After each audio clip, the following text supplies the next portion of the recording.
সকল প্রশংসা ও গুণগান শুধুমাত্র আল্লাহরই জন্য। সমস্ত নেয়ামত রাজির তিনিই তো মালিক। হে আল্লাহ, নিশ্চয়ই আপনি ছাড়া কোনো উপাস্য নাই।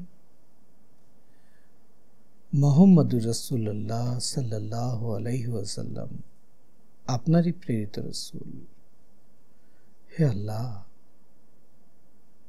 আমাদের প্রিয় নবী হযরত মুহাম্মদ সাল্লাল্লাহু আলাইহি ওয়াসাল্লাম এবং ওনার পবিত্র বংশধরদের প্রতি, পরিবার পরিজনদের প্রতি আপনি অপরিমিতভাবে আপনার রহমত, আপনার বরকত বর্ষণ করুন। যেভাবে আপনি হযরত ইব্রাহিম আলাইহিস সালাম এবং ওনার পবিত্র বংশধরদের প্রতি আপনি আপনার রহমতে বরকত বর্ষণ করেছিলেন, নিশ্চয়ই আপনি মহিমান্বিত, নিশ্চয়ই আপনি গৌরবান্বিত। আসসালামু আলাইকুম আমার প্রিয় ভাই বোনেরা, আমি ডক্টর কালাম ফারুক, আপনার স্পিরিচুয়াল গাইড। আমি আজকে পবিত্র কোরআন থেকে কিছু আয়াত বাংলায় পাঠ করব, তার অর্থটা পাঠ করব। এই আয়াতগুলো অর্থ আপনি মনোযোগ দিয়ে শুনবেন। এই অর্থগুলো বলার পাশাপাশি আমি এর সাথে কিছু আমার উপলব্ধি শেয়ার করব,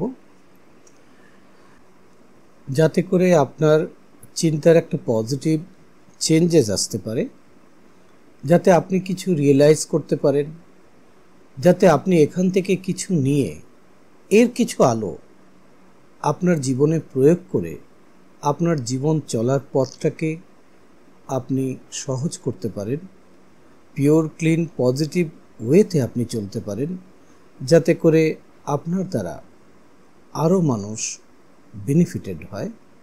এই উদ্দেশ্য নিয়ে এই কাজটি করা। তো আজকে আমি পবিত্র কোরআন থেকে 31 নম্বর সূরা লোকমানের 3 নম্বর রুকু, 20 নম্বর আয়াত থেকে 30 নম্বর আয়াত পর্যন্ত আপনাদেরকে বাংলা অর্থ পড়ে শোনাচ্ছি। তো আমার সঙ্গে থাকার জন্য অনেক ধন্যবাদ। বিতাড়িত শয়তানের সকল অনিষ্ট থেকে আমরা মহান আল্লাহর আশ্রয় নিলাম। পরম করুণাময়, অসীম দয়ালু মহান আল্লাহর নামে শুরু। সূরা লোকমান 31 নম্বর সূরা, 3 নম্বর রুকু, 20 নম্বর আয়াত। তোমরা কি দেখো না, আল্লাহ আকাশ মণ্ডলী ও পৃথিবীতে যাহা কিছু আছে সমস্তই তোমাদের কল্যাণে নিয়োজিত করিয়াছেন এবং তোমাদের প্রতি তাহার প্রকাশ্য ও অপ্রকাশ্য অনুগ্রহ সম্পূর্ণ করিয়াছেন। মানুষের মধ্যে কেহ কেহ অজ্ঞতাবশত আল্লাহ সম্বন্ধে বিতণ্ডা করে, তাহাদের না আছে পথ নির্দেশক আর না আছে কোনো দীপ্তিমান কিতাব। এই একটি রুকু থেকে আমরা কি বুঝলাম? আল্লাহ পাক বলছেন যে পৃথিবীতে যা কিছু আছে তিনি তার বান্দাদের কল্যাণে নিয়োজিত করে দিয়েছেন। তাহলে কি এখানে একটা প্রশ্ন উঠে না, যে আমরা সারাক্ষণ চিন্তা করছি আগামীকাল কিভাবে চলব, আমার কি হবে, আমার সন্তানদের কি হবে? আমি তো আমার জীবনটায় অনেক ভুল দিয়ে ভরে রেখেছি, আমি অনেক কিছু করতে পারতাম, অর্জন করতে পারতাম, তা করি নাই। আমার তো এটা নাই, ওটা নাই, কত চিন্তা আমাদের। তাহলে আল্লাহ পাক যে বলছেন সমস্ত কিছু তিনি মানুষের কল্যাণে নিয়োজিত রেখেছেন, তার দুটো দিক বলছেন, একটা হচ্ছে প্রকাশ্য আর একটা অপ্রকাশ্য, একটা ভিজিবল আর একটা ইনভিজিবল। এটা খুব গুরুত্বপূর্ণ। এই ইনভিজিবল কি? আমরা আজকে মাইন্ড সায়েন্সের দৃষ্টিকোণ দিয়ে বুঝি যে ইনভিজিবল, বা স্পিরিচুয়ালিটির দিক দিয়ে বুঝি যে ইনভিজিবল মানে হচ্ছে যা দেখা যায় না, এনার্জি লেভেল, নন ফিজিক্যাল ডাইমেনশন। আর যা প্রকাশ্য তা হচ্ছে ফিজিক্যাল ডাইমেনশন। দুটোই আল্লাহর অনুগ্রহ দ্বারা পরিপূর্ণ।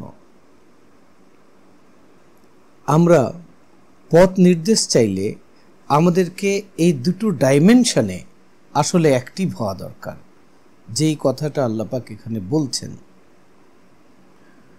এরপর দেখুন 21 নম্বর আয়াত। উহাদের যখন বলা হয় আল্লাহ যাহা অবতীর্ণ করিয়াছেন তাহা অনুসরণ করো, উহারা বলে বরং আমরা আমাদের পিতৃপুরুষদেরকে যাহাতে পাইয়াছি তাহারই অনুসরণ করিব। শয়তান যদি উহাদেরকে জ্বলন্ত অগ্নির শাস্তির দিকে আহ্বান করে তবুও কি? খুব চমৎকার কথা। 21 নম্বর আয়াতে আল্লাহ পাক বলছেন যে আমরা অনেক মানুষ আছি এই পৃথিবীতে এখনো যারা এই রেফারেন্স দেই যে পৃথিবীর এত উন্নত দেশে এটা হচ্ছে, তাহলে তো এটা জায়েজ আছে। আমরা আল্লাহর কোরআন কি বলতেছে, কি নিষেধ করতেছে, ওটাকে উপেক্ষা করে, ওটা না দেখে না জেনে আমরা বলতেছি যে এত উন্নত একটা জাতি, এতগুলো মানুষ এই কাজ করতেছে, তাহলে এই কাজটা তো ঠিক, নাহলে এতগুলো মানুষ করে কিভাবে? এই যে এরকম বিষয় আমাদের মাইন্ডের মধ্যে ঘুরে, তাহলে এই বিষয়টা ঠিক না। ঠিক কি বলে ঠিক হচ্ছে? আল্লাহ পাক কোরআনে যেটা বলছেন ওটাকে অনুসরণ করতে হবে।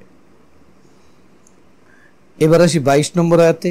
যে কেহ আল্লাহর নিকট আত্মসমর্পণ করে সৎ কর্মপরায়ণ হয় সে তো দৃঢ়ভাবে ধারণ করে এক মজবুত হাতল। যাবতীয় কর্মের পরিণাম আল্লাহর এখতিয়ার। কি চমৎকার কথা! দেখেন 22 নম্বর আয়াতে আল্লাহ পাক দুটো কথা বলছেন।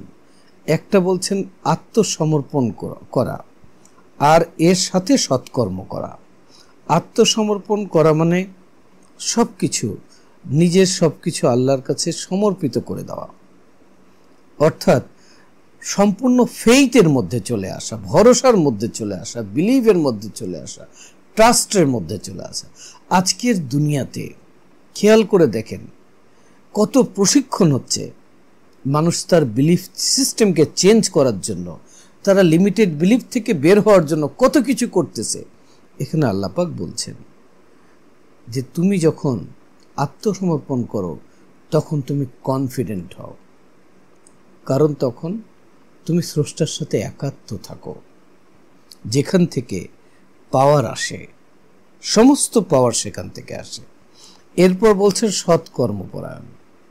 এখন আমি যদি পিওর পজিটিভ এনার্জি ফোর্সের মধ্যে থাকি তাহলে তো আমি নেগেটিভ অ্যাক্টিভিটিসই করতে পারবো না। বিষয়টা ঠিক এইরকম। তাহলে আত্মসমর্পণ আর সৎকর্ম এই দুটোকে আল্লাহ পাক বলছেন যখন কেউ করলো সে মজবুত হাতল ধরল, তখন তার কর্মের পরিণাম বলছেন যে এটা আল্লাহর এখতিয়ারে। খুব খেয়াল করার বিষয়, আমরা সারা জীবন কোনো কর্ম করলে তার রেজাল্ট কীরকম হবে এটা নিয়ে খুব চিন্তিত থাকি। মনের মতো রেজাল্ট না হলে মন খারাপ করি। এখানে আল্লাহ বলছেন যে রেজাল্ট সব সময় আল্লাহর এখতিয়ারে আছে। এরপর কি বলছেন? বলে আর কেউ কুফুরি করিলে তাহার কুফুরি যেন তোমাকে ক্লিষ্ট না করে, আমারই নিকট উহাদের প্রত্যাবর্তন, অতঃপর আমি উহাদেরকে অবহিত করিব উহারা যাহা করিত। অন্তরে যাহা রহিয়াছে সে সম্বন্ধে আল্লাহ সবিশেষ অবহিত। 24 নম্বর আয়াতে আমি উহাদেরকে জীবন উপকরণ ভোগ করিতে দিব স্বল্পকালের জন্য, অতঃপর আমি উহাদেরকে কঠিন শাস্তি ভোগ করিতে বাধ্য করিব। এটা খুব চমৎকারভাবে আল্লাহ পাক এক্সপ্লেন করছেন। এখানে বলছেন কি বলছেন? যে সবাইকে তিনি জীবন উপকরণ ভোগ করতে দিবেন অল্পকালের জন্য। এখন পৃথিবীতে আমরা দেখি কারোর কাছে অনেক সম্পদ আছে আর কারোর কাছে খুব অল্প সম্পদ আছে।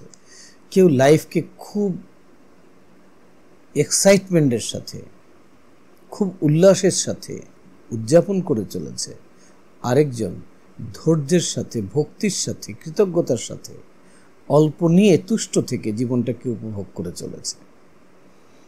এটা দেখে বোঝার কোনো উপায় নাই যে কে আল্লাহর কাছে একসেপ্টেড আর কে একসেপ্টেড না।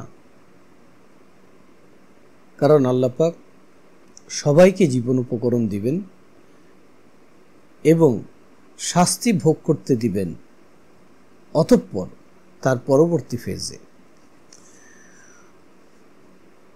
25 নম্বর আয়াতে বলছেন, তুমি যদি উহাদেরকে জিজ্ঞাসা করো আকাশমণ্ডলীয় পৃথিবী কে সৃষ্টি করিয়াছেন, উহারা নিশ্চয়ই বলিবে আল্লাহ।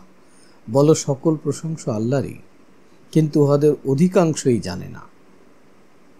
26 নম্বর আয়াত, আকাশমণ্ডলীয় পৃথিবীতে যাহা কিছু আছে তাহার আল্লাহরই, আল্লাহ তিনি তো অভাব মুক্ত প্রশংসার্থ। যে আল্লাহর সাথে সংযুক্ত হয়ে গেল, সে আল্লাহর এনার্জি দ্বারা, আল্লাহর পাওয়ার দ্বারা, সেই পাওয়ারের সাথে একাত্ম হয়ে গেল, তাহলে তার অন্তর কখনই অভাব অনুভব করবে না এবং সে সব সময় কনসিয়াস অ্যাওয়ারনেসের সর্বোচ্চ মাত্রায় থাকবে। এবার আল্লাহ পাক বলছেন 27 নম্বর আয়াতে, পৃথিবীর সমস্ত বৃক্ষ যদি কলম হয় আর সমুদ্র হয় কালি এবং ইহার সঙ্গে আরো 7 সমুদ্র যুক্ত হয়, তবুও আল্লাহর বাণী নিঃশেষ হইবে না। নিশ্চয়ই আল্লাহ পরাক্রমশালী প্রজ্ঞাময়। অর্থাৎ আল্লাহ পাক এত নিয়ামত দান করেছেন, এত দিয়েছেন তার সৃষ্টিকে, যে ওনার প্রশংসা, ওনার গুণগান সমস্ত কিছু যদি আল্লাহর প্রত্যেকটা বাণীকে যদি লিখতে থাকি, এরকম সমুদ্রের কালি শেষ হয়ে যাবে, আল্লাহর সেই বাণী কোনোদিনও শেষ হবে না। আলহামদুলিল্লাহ। এবার 28 নম্বর আয়াতে আল্লাহ পাক বলছেন, কোরআনে বলা হচ্ছে যে তোমাদের সকলের সৃষ্টি ও পুনরুত্থান একটি প্রাণীর সৃষ্টি ও পুনরুত্থানেরই অনুরূপ। নিশ্চয়ই আল্লাহ সর্বশ্রোতা সমদ্রষ্টা। তুমি কি দেখো না, 29 নম্বর আয়াত, তুমি কি দেখো না আল্লাহ রাত্রিকে দিবসে এবং দিবসকে রাত্রিতে পরিণত করেন। তিনি চন্দ্র সূর্যকে করিয়াছেন নিয়মানাধীন, প্রত্যেকটি বিচরণ করে নির্দিষ্ট কাল পর্যন্ত। তোমরা যাহা করো আল্লাহ সে সম্পর্কে অবহিত। 30 নম্বর আয়াত, এগুলি প্রমাণ যে আল্লাহই সত্য এবং উহারা তাহার পরিবর্তে যাহাকে ডাকে তাহা মিথ্যা। আল্লাহ তিনি তো সমুচ্চ মহান। সকল প্রশংসা ও গুণগান শুধুমাত্র আল্লাহরই জন্য। তো এখানে আমরা শেষের দিকে যা বুঝলাম, যে আল্লাহ বলছেন যে আল্লাহ যেটা করেন সেটা খুব সহজ, এবং তিনি দিন রাত্রি, চাঁদ সূর্য, এগুলোর বিচরণ আর কালের পরিবর্তন, সময়ের পরিবর্তন, এগুলো যে ঘটতেছে, এগুলো একটা নিয়ম দ্বারা ঘটতেছে, এগুলো মহান আল্লাহ পাক বলছেন নিদর্শন। এগুলো হচ্ছে সেটার প্রমাণ যে আল্লাহ সত্য। তো আমরা আজকের এখান থেকে কিছু আলো নিলাম, কিছু উপলব্ধি নিলাম। নিশ্চয়ই আজকে আমাদের জীবনে এখান থেকে কিছু আলো আসবে। যেখানে গুরুত্বপূর্ণ বিষয় ছিল যে আমরা জানলাম যে প্রকাশ্য অপ্রকাশ্য, অর্থাৎ ভিজিবল ইনভিজিবল, এই দুটো জগৎ। আমরা জানলাম আত্মসমর্পণ আর সৎকর্ম, অর্থাৎ ঈমান আর সৎকর্ম, এই দুটোর দৃঢ়ভাবে ধরতে হবে। আমরা জানলাম যে আল্লাহর সৃষ্টির অনুগ্রহের নিয়ামতের কোনো শেষ নাই, তাহলে সার্বক্ষণিক আল্লাহর কৃতজ্ঞতার মধ্যে থাকতে হবে। আমরা জানলাম যে আমরা যখন এই প্রকৃতির দিকে চোখ খুলে তাকাই, তখন প্রকৃতির প্রত্যেকটা লতা পাতা, গাছ, চাঁদ সূর্য, দিন রাত সব কিছুই আল্লাহর পবিত্রতা বর্ণনা করে। এগুলো প্রমাণ করে যে মহান আল্লাহ পাক এই সব কিছুর স্রষ্টা, তিনি আমাদেরও স্রষ্টা। তা আজকের এই পর্যন্তই। মহান আল্লাহ পাক আমাদেরকে আত্মসমর্পণকারী ও কৃতজ্ঞদের অন্তর্ভুক্ত করে সৎ কর্মশীল ও ধৈর্যশীলদের অন্তর্ভুক্ত করুন। আমিন, আমিন, আমিন। আসসালামু আলাইকুম ওয়া রাহমাতুল্লাহি ওয়া বারাকাতুহু।